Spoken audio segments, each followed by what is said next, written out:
Oh God, that's definitely gonna make it in the video. Definitely.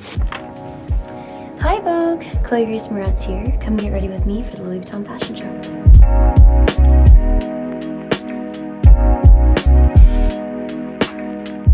Today I'm really excited. I'm wearing one of my favorite pieces from the 23 Spring Summer show. And we really wanted to go kind of minimalistic with the hair and makeup to let the jacket really stand out. This is the longest that we've been planning a look. Usually we don't have too much lead up time. I usually land and then do a fitting right before the show. But I was just in town doing a shoot for Louis over my birthday on February 10th. So we did it on February 10th, and then today is March 7th, I think? March 6th. So about a month. My favorite part about the look is honestly the fabric, but it almost feels like a rubber mat with leather on top, and it's perforated. So as it moves, you can see this yellow underneath it, but it looks like white and black on top, which is it's very cool. It messes with your senses, which I love. We have an hour, and I'm feeling pretty good, pretty excited. Even Siri is excited about it. How did she hear me? This is Gregory Russell. I worked with Gregory since I was, what, 12? 12 years old. 500 Days of Summer was our first premiere together. We were both babies, and we still work together to this day. And this is Kale Teeter. I worked with Kale now for what, 3 years, 4 years? 3 or 4. Yeah, 3 or 4 years now. I love Kale. There's something about the way that Kale does my eyes. They look like crystal clear. Like the color is like laying on top in a way that's really soft, but also still really defined, which is cool. I always kind of go more minimalistic, I think is what I do. So it's also, I think for me, it's always fun planning to go against the grain in some ways, like depending on what I'm maybe releasing in terms of the TV show I just did, or maybe a movie that I'm filming. It's fun to kind of go against the character that you're playing and kind of show a different side of yourself, and to continue to kind of play with that and figure out who you are. You know, I've been going on carpets and stuff since I was 5, 6 years old, so I've had a long time to be able to play with who I think I am and who I want to come across as. Pre-event rituals, honestly, one I've been doing lately, which is kind of psychotic, but I really love it, is I do an ice bath before I go into hair and makeup. So I'll like take a shower and get kind of warm, and then I'll do a 3-minute ice bath. And something about it makes me feel a lot more prepped for the anxiety-inducing experience, which is like, you know, a wall of cameras taking photos of you and you trying to act totally calm. So something about getting in the ice bath and surviving that really helps me feel mentally prepared for the situation. It's a funny thing when your art is also like personal.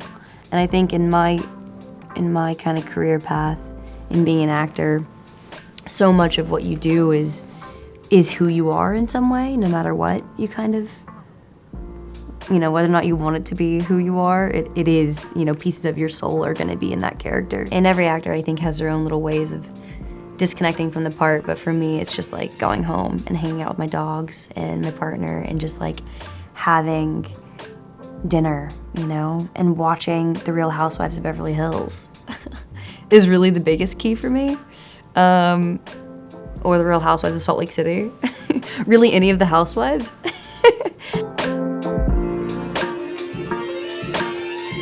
That's Salem. That's that's my boy. He is a German Shepherd. And then I have a little French Bulldog named Ruby. This is Ruby. She's very cute, if I do say so myself. She owns me. She tells me what to do, and I'm like, yes, ma'am. Right away, Miss Ruby. Gregory and I met at Andy LeCompte Salon. You just did like a salon blowout for me. Yep. And I was like, you and me, baby. We're gonna do this thing, kid. And then we did it. Turns out we did. And then here we are. Was that your first carpet look, Jeej? No, it wasn't. Sorry to tell you. But That's a bummer. Who was your first? Judy? Yeah. Damn it, Judy Greer. Coming after you, Judes. I'm coming after you, and I'm taking it back. But like, it must have been like simultaneous timing wise. It was within months of each other, so technically we're like equal. Yeah. Oh, you were my first. What the heck? I wore a bright pink Betsy Johnson dress. I looked just like a cupcake. The little heels. With my baby heels. I couldn't wear, I wasn't allowed to wear heels. Oh, yeah. Not the foot pop. I'm giving a foot pop. I also wore this to a bat mitzvah, like a day later. I felt very cool. It's giving Lauren Conrad blowout, barrel curls. So, you know, when we talk about fashion faux pas, I wouldn't say it's a fashion faux pas.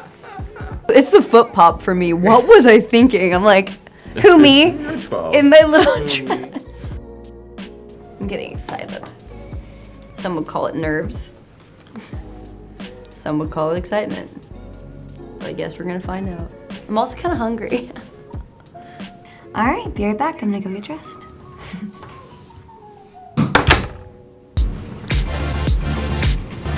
Time to go to the show.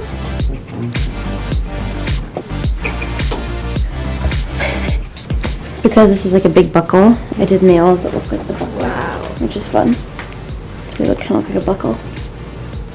Yeah. The most important part is knee definition. You have to contour the knee, highlight the knee. I really love the kind of boxy silhouette and these shorts with it, with the boot. Honestly, my favorite thing about the boot is it comes so far into the ankle that it's like such an exaggerated line that I feel like a lot of boots don't kind of highlight that, which is fun. Superhero vibe. Rugged. Sick. I'm tough. We gotta go. Rough and tumble. Okay, cool. Let's go.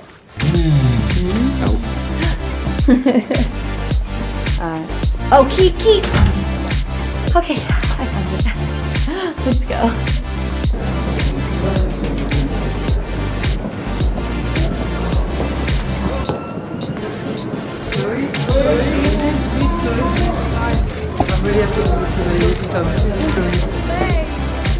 Thank you. Thank you, guys. Thank you so much. Thank you, guys.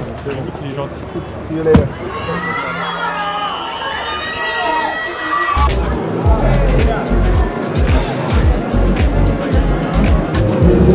Oh my god, I finally found you guys. You guys were totally missing. Hi, Vogue. Thank you for getting ready with me, and I'm so excited to see what the show brings us.